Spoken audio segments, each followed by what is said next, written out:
And thank you very much for attending these webinars. If it's your first one, you're very welcome. If you've been to a few of them, we're doing these on a weekly basis here at Bristol Law Society on a variety of subjects. So there's lots of black letter law training, if you're a commercial dispute resolution, family lawyer, property lawyer, keep an eye out for legal updates there.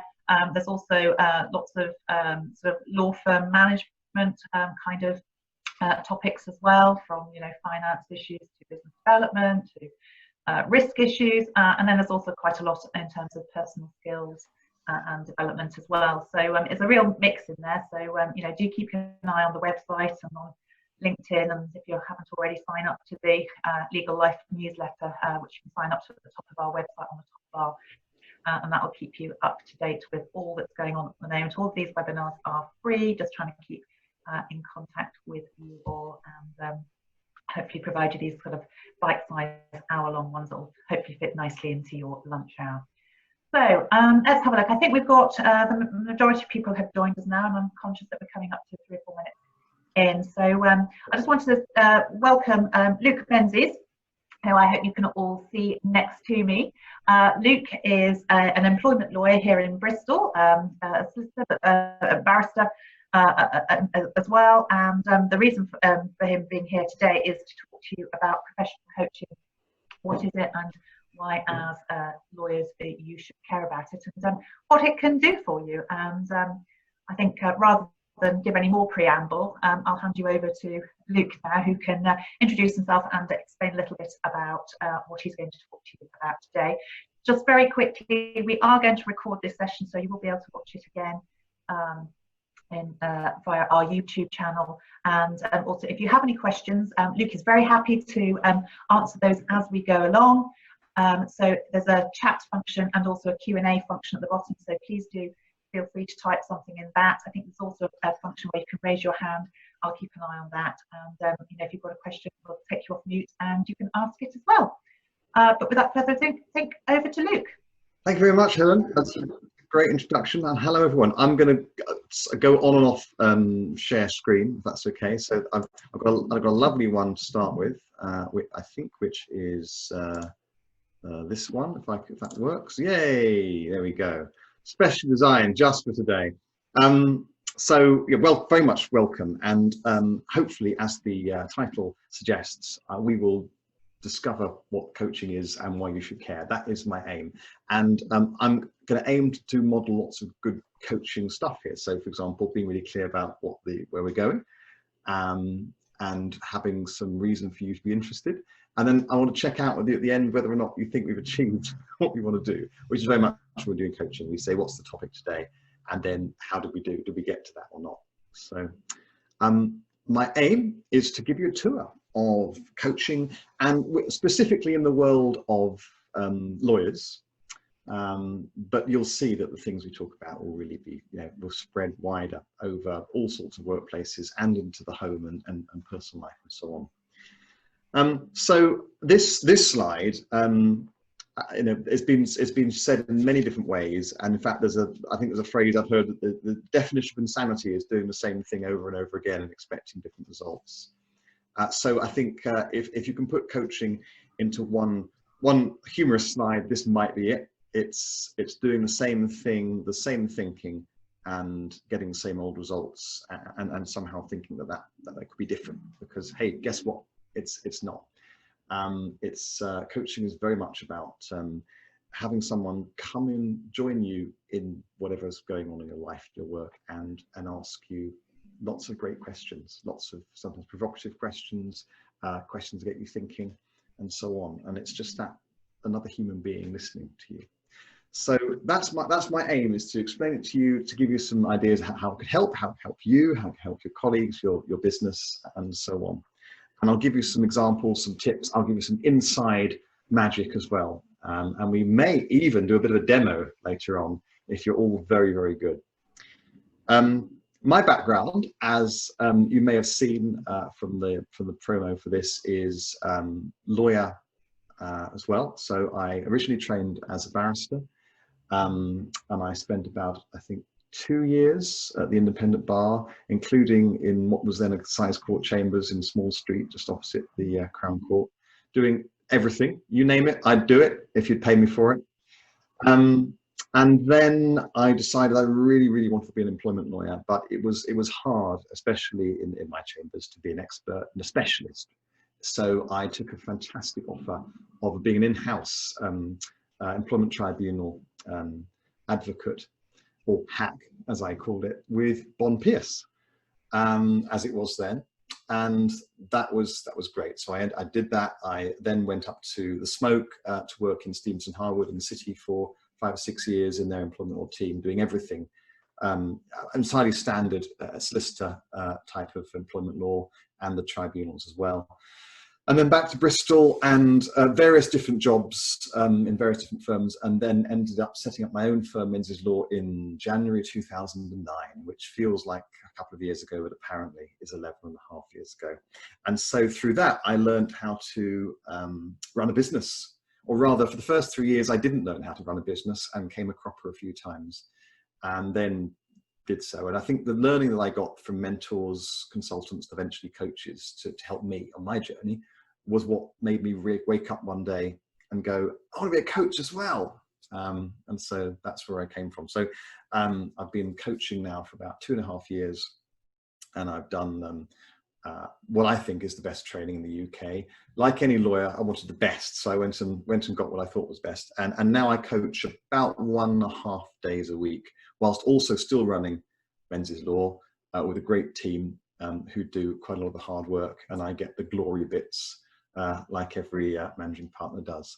So with me, you get employment lawyer, well, employer and employment lawyer, and also a bit of human. As in coach, and it's a really interesting mixture. And some of the times I find that my two worlds collide, because I will be either with a client who's an employer, and I'm giving legal advice on a difficult relationship they've got with an employee. They may want to discipline them, or they've brought a grievance, or they may even want to exit them.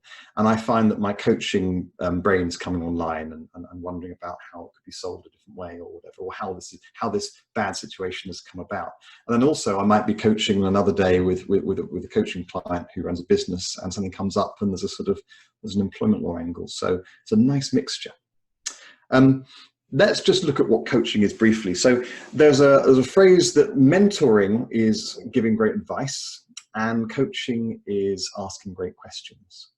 And that gives you a bit of a flavor. So mentoring or business consultancy is essentially the consultant comes along and says, I'm the expert, I know some great stuff, I'm very wise, and you just kneel down before me and I will dish out my wise advice, and you lap it up. And that's essentially the advisory position. Coaching is really quite different. It's there to listen and to reflect back, and to provide an external party to just listen and give alternative views, possibly, and to allow you to expand your thoughts and challenge you if necessary. So it provides that confidential, supportive thinking space I think we all crave.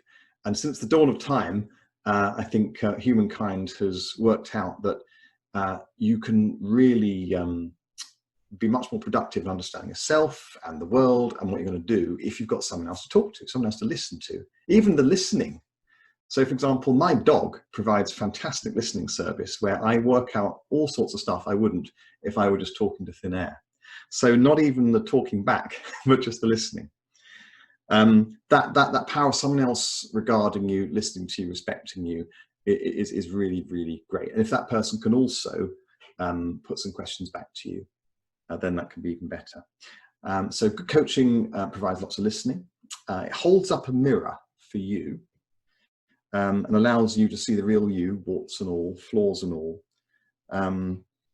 It helps you clear away the interference and the doubt and the fog of daily life.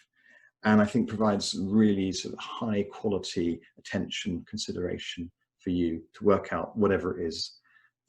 Because with coaching, it's about two equals coming together, rather than the wise consultant or the wise mentor or the wise lawyer coming in and, they say, dispensing their wisdom while you lap it up and say, thank you very much. Coaching is ultimately two individuals who come together, and they're not complete equals, but they each bring their own things. So the lawyer, the coach, Freudian slip, the coach brings obviously the training and ideas of where it might be useful to dig, and so has that expertise. But the client has the expertise in being them and has the expertise in what their job is. And we call it the client being the expert in you. So actually 2 experts in the room, and we try and keep quite a sort of equal relationship going. Yeah, I was just going to say, I mean, I'm quite interested, if you don't mind me interjecting, that, you know, because you are this hybrid of lawyer who, very bossy lawyer, dispensing remarkable advice here, there, and left, right and centre. But then I assume that, you know, like any lawyer who becomes a mediator or you and a coach, it's a very different skill, and how you manage that, because I like to think I'm a good listener, but I'd be giving all sorts of advice. I wouldn't be able to stop myself. Yeah, and it's actually been a massive change, and one that I've really enjoyed. I love a good challenge. I get excited about it, and I really go for it. So the move has been an enormous one, and I now have 2 different mindsets. One is still the legal advisor, where you are the expert, and the clients do ultimately just want to come to you with their questions and have you be the oracle at Delphi and solve them. Although I think I do so from a more inquisitive and a bit more of a humble position than I used to. And then the other mindset is the coach, where it's not about you. Your ego stays outside the room. And in fact, part of coach training, good coach training, is learning how to take your ego out and put it in a box, preferably behind a closed door, when you come into the coaching. And the ego can turn up in all sorts of ways, wanting to dominate the conversation in all sorts of subtle ways. Even just if I have a great theory, there's a great psychological theory that I think, well, this might be really useful for you to understand this thing. A 4-box grid or a triangle showing relationships or something. There's lots of those in psychology. And even just the act of thinking, I wonder if I could share this with my client, actually could be you just wanting to dominate and feel clever. So yeah, there's a lot of that. And I think I've turned out to be a better person, and I've got a long way to go before I'm a great person, but I'm definitely a better advisor, better boss, better husband and father as a result of just changing that and swapping between the 2 is now quite easy. But it's a really good question. Yeah. And I think there are a lot of lawyers tell me they're great communicators. What I find is they're great at communicating outwards, but a bit like a walkie-talkie that's broken, they can be a bit stuck on transmit. And I think really good communicators are equally good at transmit and receive. And that's what I've had to really ramp up in learning to be a coach. I started from a very low base, I must admit. So this slide I've got here, your inner landscape. The idea is that we've all got different inner landscapes. We all look at things differently. We've all got our brains, although similarly wired, have different experiences. So we all come up fresh out of the box, fairly similar, except for those who have neurodiversity, like autism or autistic spectrum disorders, whatever it may be. But on the whole, we're wired the same at the beginning, but then we have vastly different experiences. And as the screen shows, you know, some people will think a lot about data and facts, and other people will be about growth and feelings and so on. So this is, I think that's a nice slide. I really think it just reminds us that we are fairly similar, but also inside really quite different. And coaching is about understanding your inner landscape a lot more, understanding what's going on for you where you are, because it can feel often really quite a strange landscape. And getting to know your tics, your inner quirks, the little habits you have is a great part of coaching. Now, it's not therapy, but it can sound like it. And I think that's because coaching borrows quite a lot from therapy, from counseling, from psychology. It borrows and probably has a lighter, slightly diluted version of many of those techniques. Understanding that you've probably got all the answers inside you is something that is definitely shared with things like therapy. And appreciating the power of just being listened to and appreciated for who you are. Again, that's something that's shared. The power of just reflecting back. And that works time and time again. Someone will tell me they're feeling excited or they're feeling stressed or worried. And just by saying that back to them, so you're feeling worried, you're feeling excited. They then go, yeah, and because of this, and because then it opens up huge amounts of things. So that's an old therapy trick, but it works beautifully, as does silence. So occasionally a client will tell me something, and I will say inside my head, Luke, just be quiet. And so I won't say anything. And there'll be this pause that's a little longer than feels comfortable. But then the client will go, yeah, and then loads of useful stuff then will come out. So again, that's something we borrow from the world of psychology, but hopefully in a gentle way that makes people feel comfortable. Gaining greater self-awareness, again, is something we share with those other professions, and that's the absolute key. If there's one thing that coaching does, it expands your self-awareness of what's going on inside for you, and also how others are and how you can relate better to them, be more empathetic, manage yourself and what you show to the world, managing the relationships with other people, but not just by shutting down, but actually sometimes by opening up. We also share with therapy and counselling sort of provocative and challenging and insightful questions, things like, well, what's the worst that could happen if you tried that? Which is an amazing question. It doesn't sound much, but actually it can often be just really extraordinary in what that can unlock. I wonder why you keep avoiding doing that, which is my favourite personally, because I'm very good at avoiding stuff that feels difficult. What might be possible if you didn't avoid that? Where do you want to be in 5 years' time? That's a great one.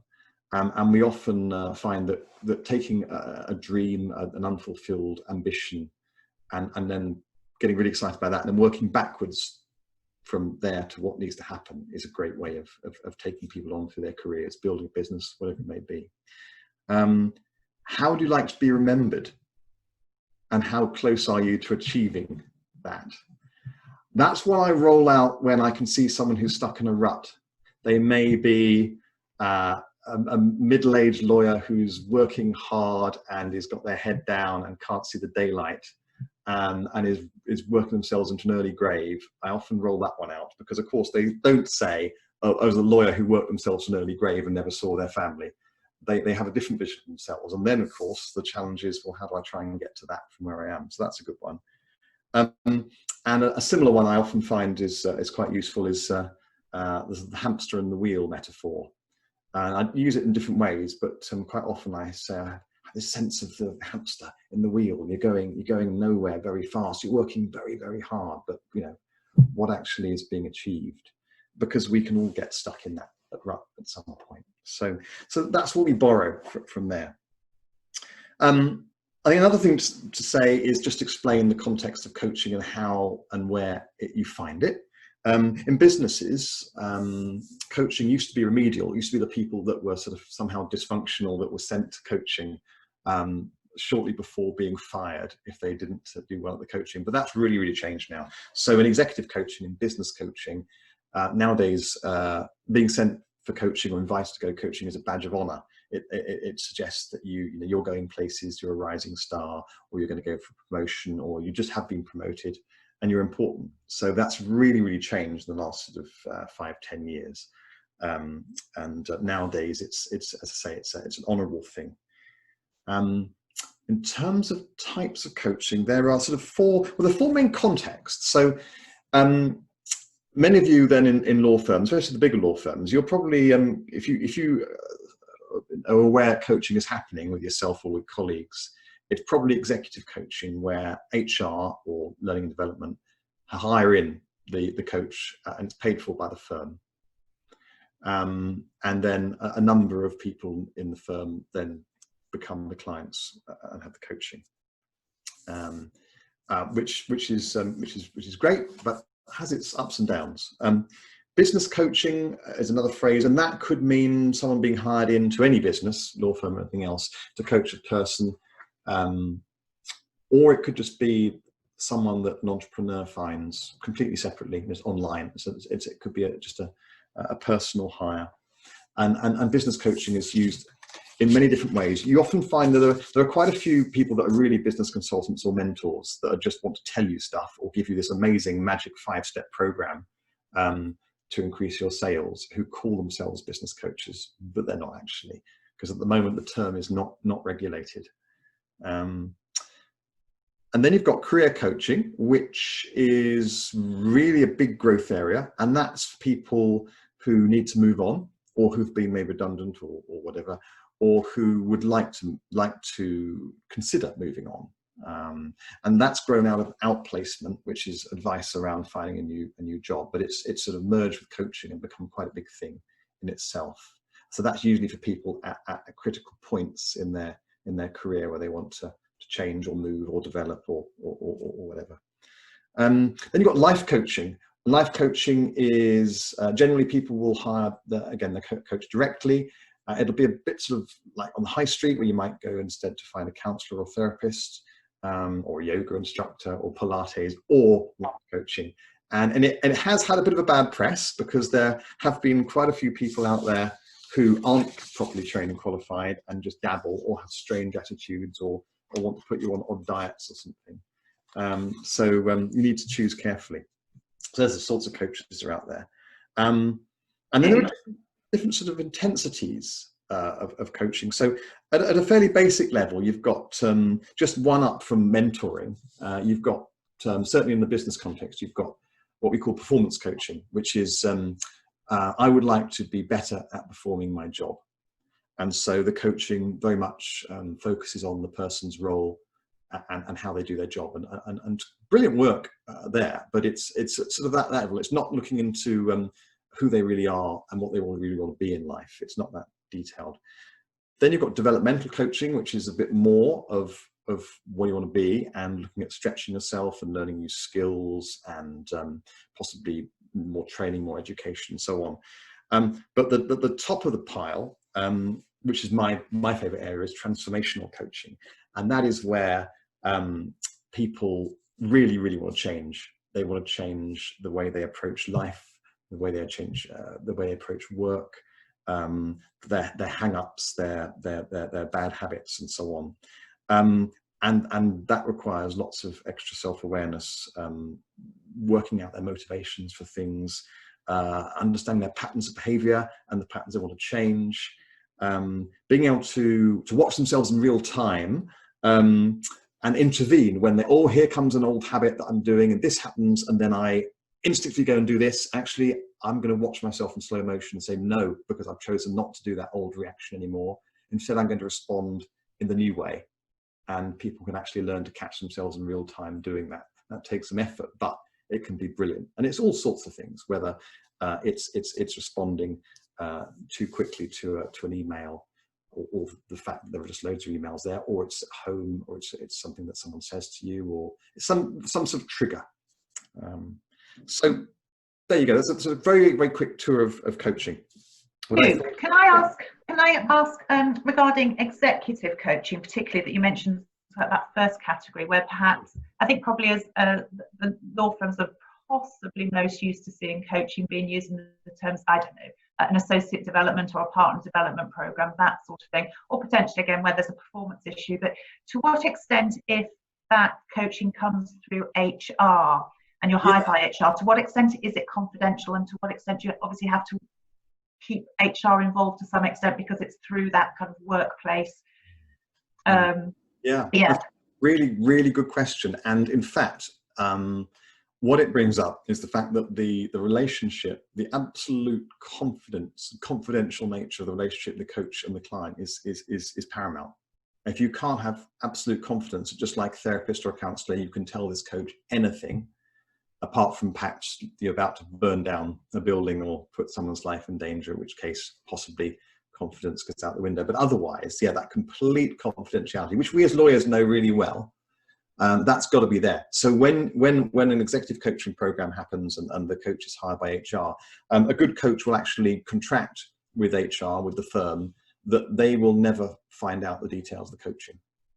But what will happen is that a number of KPIs will be agreed. Coaching goals can be agreed, and the line manager may be brought in to agree what this particular coaching client's development goals should be. And then it's agreed with the client's full consent as to what the measurement's going to be. It may be that they do a score themselves, or maybe there's a 360-degree feedback afterwards where colleagues give their views, but it's all very, very set down and clear. And the ground rule is that the details of the coaching, the conversations, are always confidential. Otherwise, no one will open up, and that's absolutely understood. So, Yeah. HR and L&D managers and firms that are used to hiring people for coaching, they'll know that, they'll understand that, and they'll respect it. And those that aren't used to it, there needs to be a bit of a education. But that's something I always do in the first 10 minutes, really, if I'm talking to a new business. Yeah. And I would say, yeah, this is how it's got to be. Is that okay? And I explain why. And of course, always the answer is that's fine. Yeah, completely get that. Absolutely. And to that extent, if you agree kind of KPIs, is there ever a time when, does coaching always work? Yeah, my coaching tends to work. I guess if the client thinks they're not going to get on with you, then that they're not going to open up. So you either try and find an associate to come in and be the coach, or you don't go any further. If the client is really set in very rigid, closed ways of thinking, then I see it as a challenge, and I really try. But ultimately, there are times when they won't go there. I'd say I've got a whole toolbox of things to try before I would give up. But that can be the case. Sometimes, very rarely, but occasionally, the coaching won't work because the client's too stuck, or too depressed, or some other mental health issues, where they just haven't got the bandwidth to engage in the coaching, or they need to be referred somewhere else. But I'd say 99% can get some value. And sometimes they want to just do more superficial coaching, and that's fine. So we'll agree it. And we'll agree some simple goals, and they may have 4 or 5 sessions. That'll be it. But it's rare it doesn't work, but it's a good question.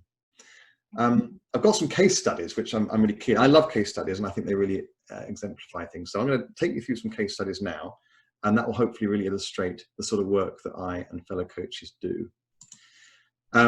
So here's the first one. It might possibly be familiar to some of you. And by the way, this was me. This was me, and I think that's one of the reasons I got into coaching myself, getting a coach.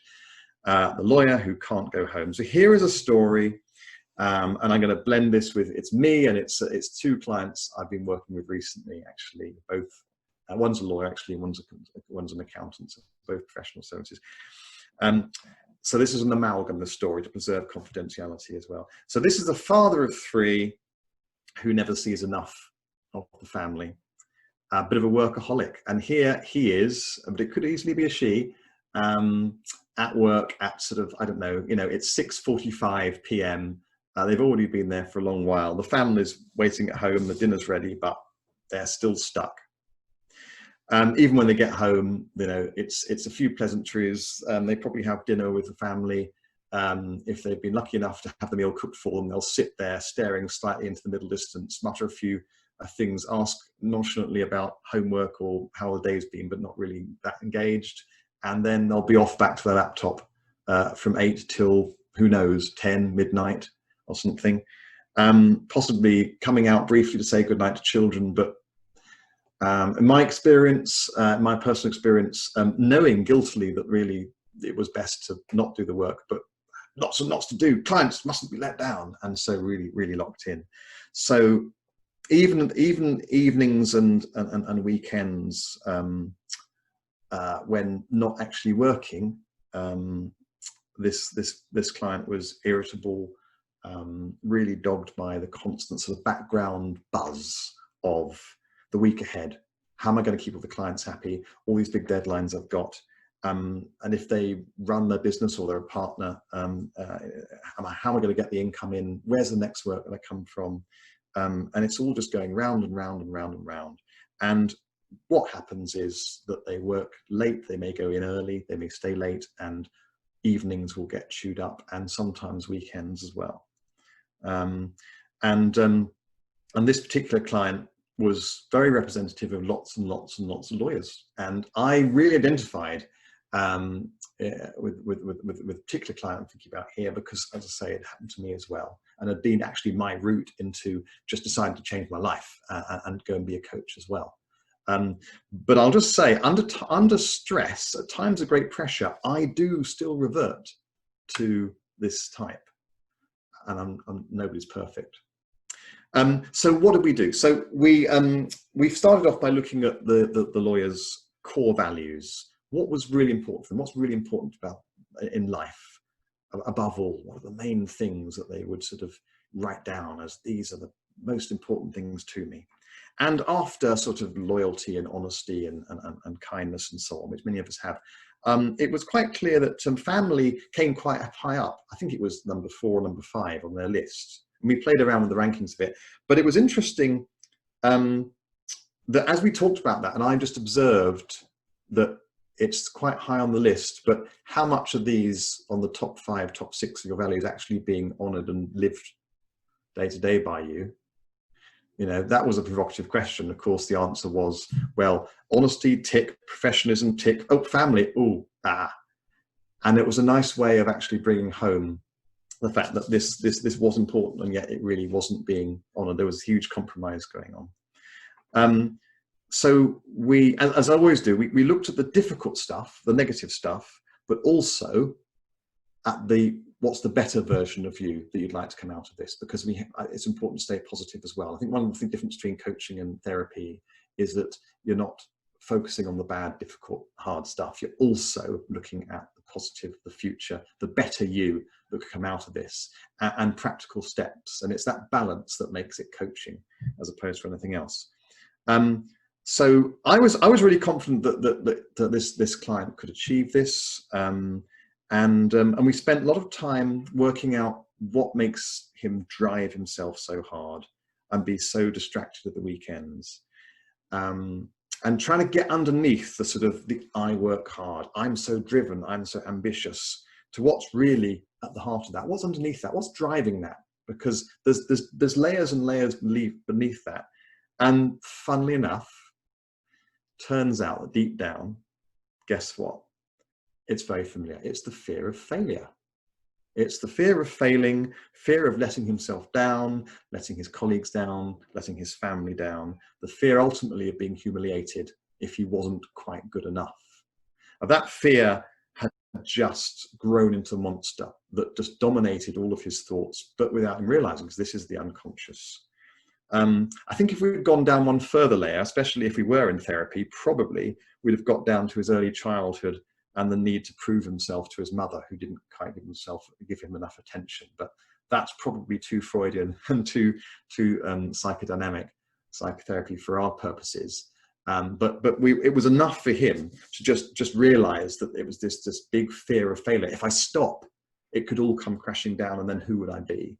And that was a huge revolution for him, and he spent a lot of time in that session really quite quiet and with moist eyes, and at one point he said, I just don't want to be this person. What can I do?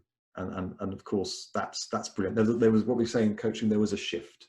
There was a shift in this is how I have to be because I'm a busy lawyer, and busy lawyers have busy work, to I don't want to do this like this anymore.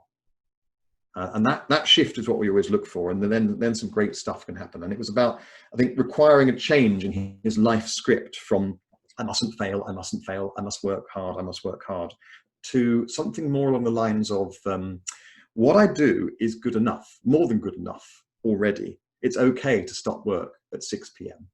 It's okay to relax at weekends. I can still be really good and successful, but have these boundaries.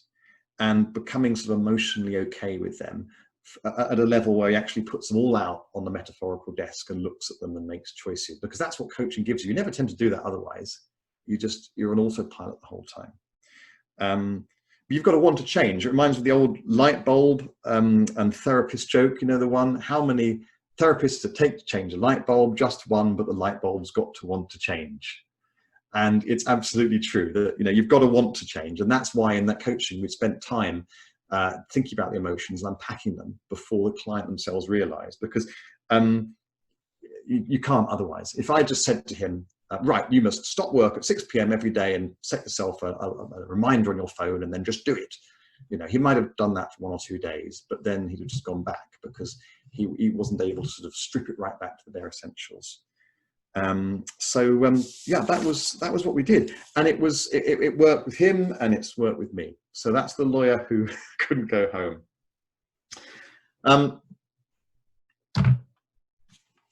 Anyone feel familiar with this one? The lawyer who can't sell. And when I say can't sell, I mean would rather hide under your desk than pick up that phone rather, to make the call. So this was a lawyer who, so a successful female lawyer in a small firm, very, very good at what she did. But so here's a question for you, if you're interested in sending in some answers via the chat box. What's going through your mind when you prepare to pick up the phone to call a potential client? You might have been introduced by email or at a networking event, or referred through a colleague, and you're there, you just pick up the phone, you're getting ready to dial. What's going through your mind? Let us know what you think. I'm just going to give you a moment or two.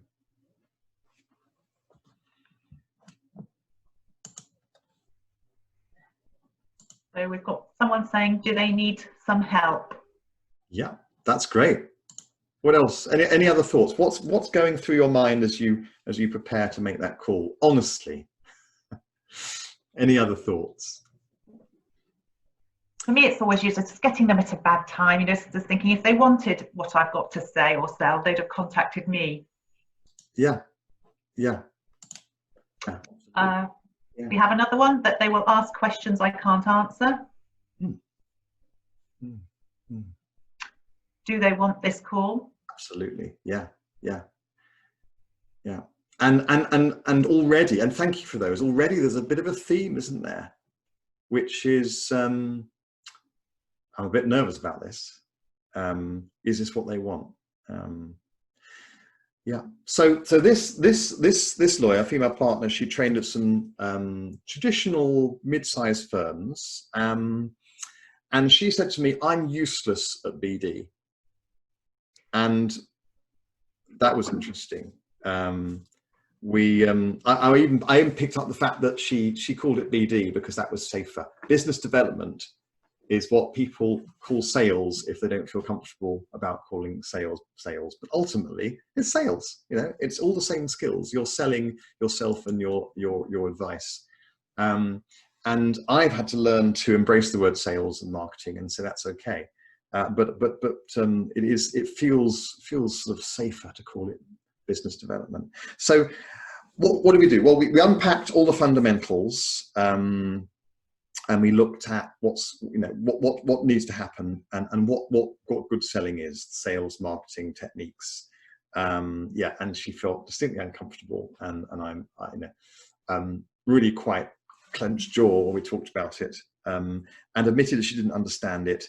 And in fact, we got to the point where she admitted that she just didn't know how to do it. There was a big gap in her professional development. She'd been lucky enough to be in businesses where the work sort of came in as she was growing up as a lawyer, and surrounded by older colleagues who felt just as uncomfortable as she did, but had been lucky enough to be in a firm with a good name, and the work just came in. But that wasn't quite the same in this new environment. So she found it hard to admit a weakness because she's a powerful, successful lawyer, and it's not easy to admit that there's something quite important that you really don't want to do. So we spent a lot of time just thinking about the feeling, allowing her to go through the thought process. You know, I feel a bit useless when I make these calls. Would they want me? And I avoid making them. Let's be fair. I really avoid making them. I'd rather cut off my left foot with a rusty saw sometimes than make these calls. It feels very hard. Why does it feel hard? Well, it's scary. Why is it scary? Because they may say no. They may reject me. And then what would happen if they rejected you? How would you feel? I'd feel, ultimately, I'd feel humiliated. But don't tell anyone that, but I would. Yeah. And that was a really useful point where we got to there, and we got to a really useful point. And I think I reflected back to her something like, well, any right-thinking person would avoid this thing then, because this feels like a big risk to do stuff that's going to have you potentially risking feeling rejected, humiliated, useless. Yeah, quite right. Your brain's onto a very good thing. It's protecting you. It's defending you, so that when you are metaphorically hiding under your desk rather than make the call, that's protective. Well done to your unconscious. It's very sensible, unless you want to run a successful law firm and you need to bring in the work, in which case you need to evolve away from that. So we've taken things right down to the foundations, the fear of failure, the fear of humiliations, and then it's a question of could she change the script for her? So rather than I'm a lawyer who can't sell, selling's awful, selling's terrible, we moved to I have lots of value to offer. And I think something in the first response that came through, actually, when I asked you the question, was along those lines. I can help you, potential client. Tell me about you. And then when I hear about you, I will hear some problems and I will tell you how I can solve them, because I've got some really great stuff here. And we helped her sort of move emotionally towards understanding that she could talk to a potential client where it was two people having a nice conversation, discussing challenges, and she could say, I could help you here and here. And also, it's okay if you don't want to use me. And if you do, this is how much I charge, and I'd love to talk to you more. Two people having a conversation. But then also brave enough to remember to do enough to sort of try and close the sale, to say, shall we do some work then? And that really worked. And the result is that she's not perfect, and some mornings she still hides under her desk, metaphorically or otherwise, but generally things have improved massively, and they're having the best year they've ever had. I've had a couple of really nice thank you emails, so that's absolutely brilliant. I think one more case study we'll do. This is an interesting one. This is the lateral hire who bullied. So this was a case of how you feel when someone makes a mistake. We had I was working for a law firm, not in Bristol, I will say. Highly respected lateral hire of a partner, young partner coming in. And the firm generally loved him. He was committed, he was high billing, he was tenacious, he was very, very thorough. But after a few months, there were quite a few mutterings and complaints started coming in from associates and assistant solicitors and from support staff of him bullying them, of him being cross, sarcastic, shouty, intolerant of mistakes. There was a careless error by one junior associate that led to a client getting the wrong document, and he was the partner, the lateral hire partner, dressed him down in the open plan office, shouting at him in front of other people, and obviously that led to a complaint. HR were called in, and then 3 weeks later his secretary resigned, citing him as being impossible to work with, and HR were called in again. So managing partner and HR sit him down and said, you know, you're great at the work, but you've got to improve, or I'm afraid you're not going to stay. And he couldn't believe it. He couldn't see himself as a bully. He's just driven and a perfectionist and committed to proper professional standards. Anyway, coaching was suggested, and I was asked if I would have a go. And I must admit, I was somewhat reluctant, because it felt to me like this was sort of, you know, what I said before, the old-fashioned remedial. You know, you have the coaching as one stop before we fire you, and this is your last chance. So it was going to be possibly a difficult gig, but I had a go. So I think what I needed to do really, really carefully was make sure that he could trust me, and that if he was going to do any decent coaching work. And I also was very struck by the idea of him sort of being trapped in a corner, it felt like, because I was also told he was a nice guy, you know, 95% of the time, 98% of the time, he was a nice guy. So what we know in psychology is that we all have our human brain, our prefrontal cortex, and then we have our mammal brain, which we share with all mammals, our limbic system, and they're in charge of thought and emotion. And then, but right at the back, the very basic brain, very essential brain that we share with reptiles and fish, our amygdala, it has a response, an automatic response to threat or danger. And you may have heard of it. It's the 3 Fs. It's fight, flight, or freeze. And every animal from fish and lizard upwards to humans has that same thing. And when we're under threat, whether it's a physical threat or in our case as humans, it's a more metaphorical, metaphysical threat, we still have these reactions when we're really pressured. And it seemed to me that this was a guy who was generally nice, but when he was under pressure, he was going into fight. Some of us will just freeze, some of us will avoid it and get out of there, but he was taking it on. And I thought, this is my hypothesis. Let's explore it. So I needed to gain his trust and not get his defenses up. So I had to tread very carefully. So we started off by me being careful to separate the behavior from the person. I said, you're not a bad person, you're not a bully, it's just that there's been some upsetting behavior that's not acceptable.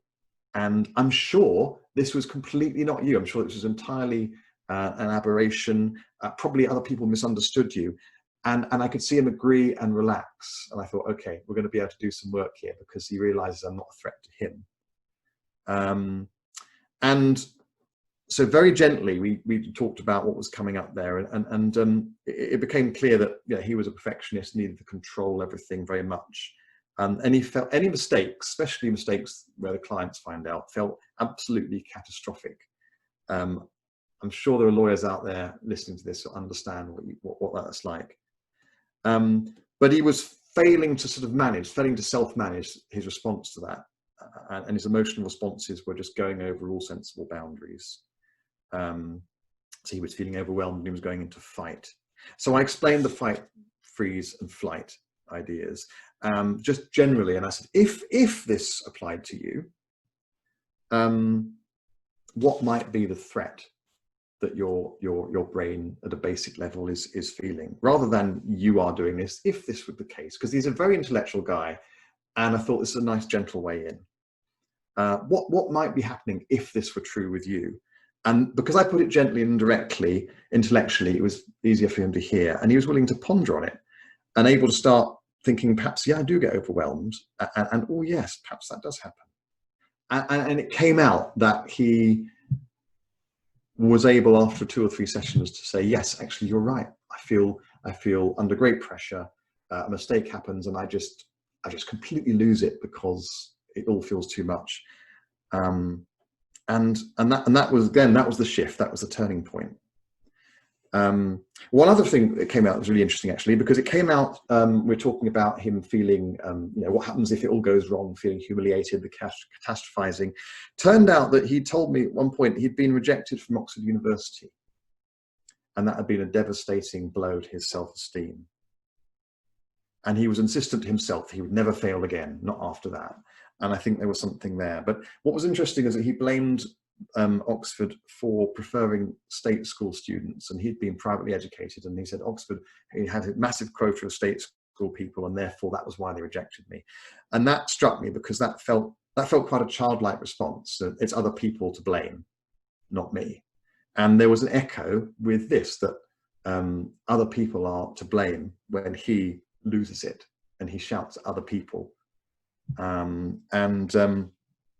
I sort of very gently, I won't go into it now because not enough time, but I very gently sort of suggested to him that blaming other people for him losing control might not be the fully honest way to look at it in the round. And very gently, we got to the point where he did recognize that, yeah, he probably got rid of his anger by attacking someone else because it felt easier to blame someone else than accept that it was him. Because of course, if you accept it's him, he feels even worse.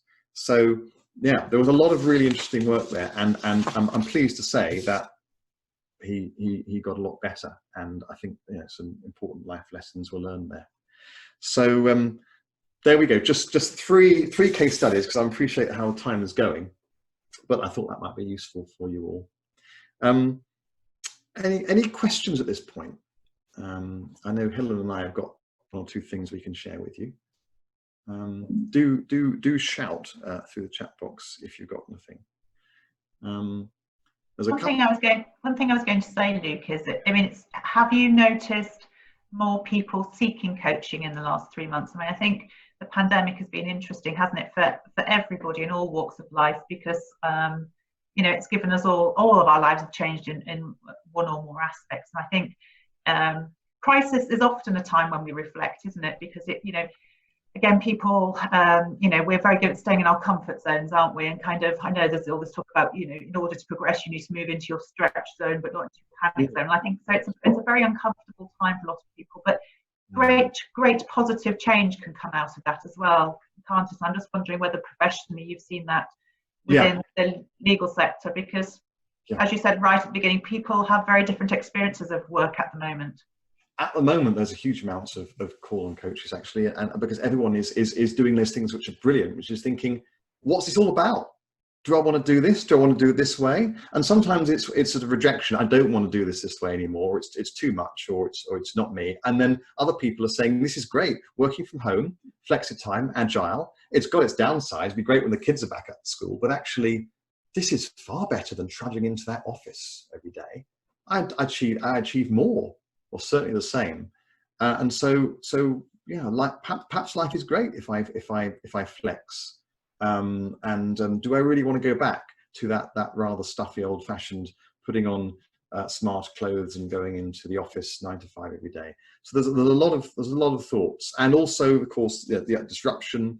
It may be that your area of law is hugely flourishing at the moment, like employment law. It may be that actually you want to go somewhere else, join another firm, set up your own firm, or it may be that your area of law is under real pressure, and you thought, well, I never really liked this anyway, and now I can't see there's going to be much work for ages. So perhaps this is the opportunity. It's all about seizing moments to take stock and to step back and take stock. We had a couple of questions that came in before we started, didn't we, Helen? And one of them was about accessing whether you could access free or low-cost coaching, or tips for self-coaching. I think the last thing, self-coaching, I don't think is an easy gig, because it's that experience of having someone else listen to you and appreciate and reflect back and come up with alternative views that I think is what makes coaching really work. In terms of free coaching, it's probably unlikely, but in terms of low-cost coaching, there are always trainee coaches out there that need some people to work with, and for a modest amount of money might be available. So I could potentially, if anyone's interested and lets you know, Helen, I could potentially put a few people in touch. That's possible. Yeah. We've got a few more questions as well that are coming in on the chat. First one, Luke, what is the best alternative to the negative motivation or fear of failure in your view? Yeah, really good question. And a lot of coaching and counseling and therapy is all about that. I think the first thing is to lean into it and really work out what the negative stuff is about, and to accept it as part of you, and accept it as make it an old friend that you recognize, and because pushing it away the whole time just doesn't work. So recognizing it first of all, and then like I've touched on with some of these things, changing the life script. So from I am someone who really doesn't appreciate their self-worth, I'm someone who finds it hard to do this, actually I could be something else. I could be another different person.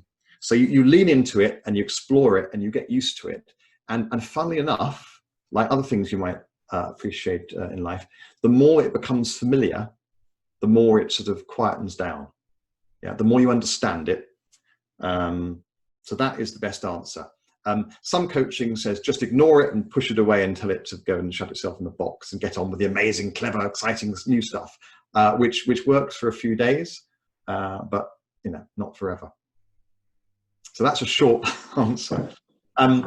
Got another one here. Have you received any training in counselling? And I've got one that sort of adds on to the back of that. Because I just wondered if, what was whether you've heard anything that's really shocking, or something that means effectively you've had to stop coaching and refer somebody on to a different form of kind of therapy or such like. Training in counselling, not directly, but the coach training I've had borrows very heavily from modern day counselling. It uses all the same techniques. It's just that we probably dig 1 or 2 layers less deep than you would in counselling, and we are more focused on, at the end of the session, coming up with 1 or 2 action points that the client can then take away and do. So a bit more focused on the future and actions, and then holding the person accountable, and they come back the next session. Did you do it? Did you not? What was hard? What was difficult? But in many ways, the overlap is great. So yes, lots of counselling skills are used with an extra layer of more forward-focused, action-focused coaching on top. And the other question, you have to remind me, Helen, I've forgotten now. What was the other question? And that was if you ever heard anything that unexpected or particularly shocking. Well, you do get quite a few people confessing all sorts of things. I've had people confess to affairs that they haven't told their partners, or tell me that their partners had an affair that they won't talk about. There's lots of sort of marital infidelity that comes out once they have that opportunity. It's maybe the first time in their life to talk to someone completely confidentially who's not going to judge them. We are trained to expect, and occasionally does happen, that a client will get a crush on you, and that's just unconsciously, and that's part of what we call transference. And that happens with therapy and counselling and so on. And it's not at a conscious level. The client doesn't know they're doing it, probably, but they still. I had a client a few months ago who said 4 months in, she's running her own business, and her husband was helping her a little bit with the business. He was semi-retired. She said, "I haven't told my husband about you yet." And I thought, okay, it's interesting. I wonder what. And then the next session, she said, "It's a bit like having an affair, isn't it, Luke?" Now, luckily, I said in my training, we were expecting that they will transfer feelings of positivity and and other stuff onto you, and it's okay. So there are some odd things like that. I haven't had anything that's like terrifying. I had one client who clearly was really quite depressed and could do with some counselling or some psychotherapy or whatever, or medication. So I suggested they go and talk to their GP and possibly go and find a counsellor. The coaching continued. It's just that they also got help with that. So those are sort of the oddities you get. Yeah. So very much, one tool in the box of many that are potentially open to people. Yeah. There's another good question here. Would a group of people seeking help meet together, giving a better result instead of one-to-one coaching? Well, I mean, not necessarily better, but different. So there is group coaching, which is a slightly different kettle of fish. People, obviously, there's less focus on one person, and it can't be quite as open and deep because people will not want to open up quite so much. But the support of everyone else in the group brings a profound sense of support and achievement that is a different way of moving forward and developing. So yeah, that can be absolutely fantastic. It's a different thing, but I myself have felt the power of that. So different, but also really useful. Yeah.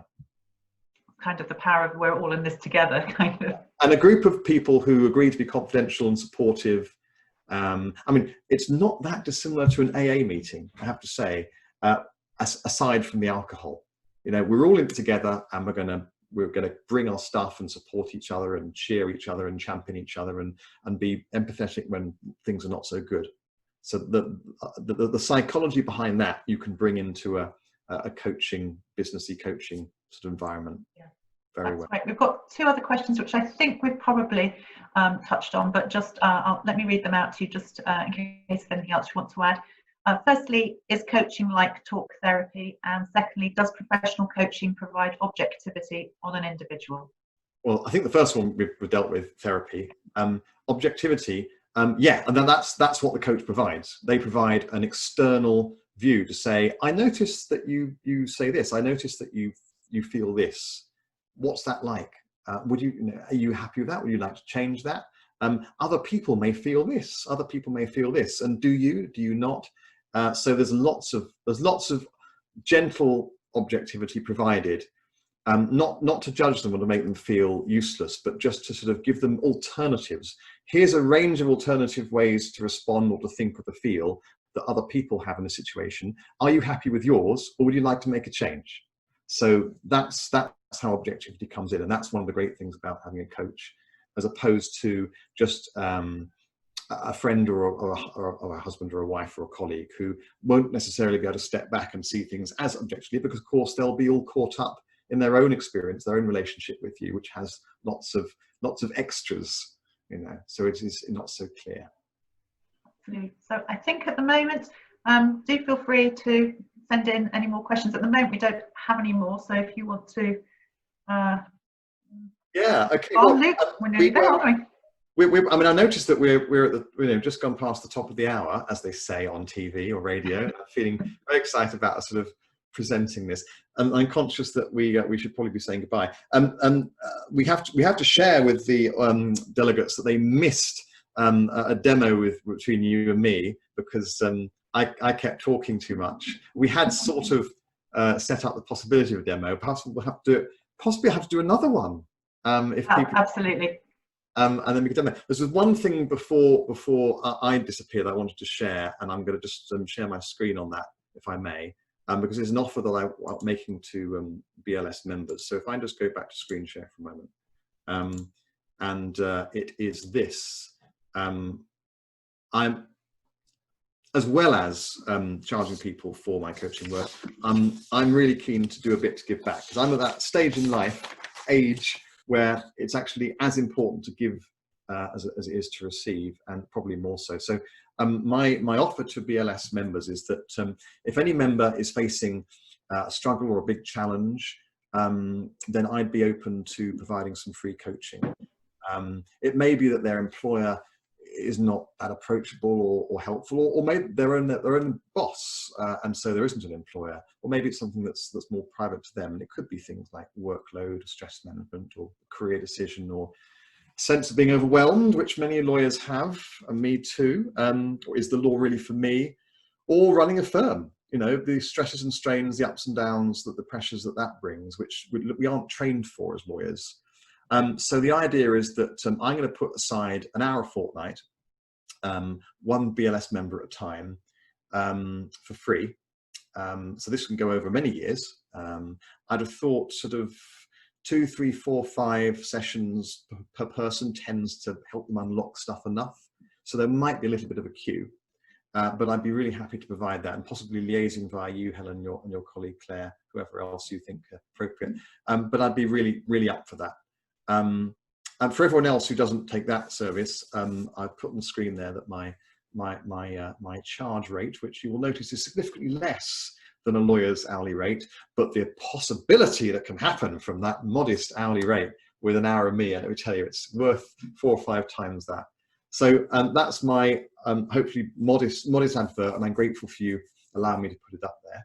And I will be very keen to hear from anyone. And it's very much a case of me wanting to give something back, because I am on there's a book by David Brooks called The Second Mountain, and it's all about, and the first mountain is in your first career, where it's all about you achieving, gaining status, money, achievement, career. And then the second mountain, for some people, it's all about giving back. And I'm very much on that second one now. So that's where I'm coming from. Wonderful. Luke, thank you very much indeed. I found that really helpful and fascinating, and I hope everybody who's listened has enjoyed it too. We'll be sending those slides around, and also your contact details, so please feel free, if you do want to take Luke up on that offer, to contact him, or alternatively via Claire and I, we will treat it confidential in terms of passing that information over to Luke, and there'll also be a feedback form. So any feedback or additional questions you have, please do let us know. And indeed, if there's anything else on the back of this this session that you would like Luke or BLS generally to put a webinar on, and please do let us know. They're great sessions and we really enjoy interacting with you in this new way. So Luke, again, thank you very much indeed. Really, really enjoyable, and again, particularly thank you very much for your offer to our members. I think hopefully some people will take you up on that. So it's interesting times we live in, but that doesn't mean good things can't come out of it. Thank you very much. It's been a real pleasure.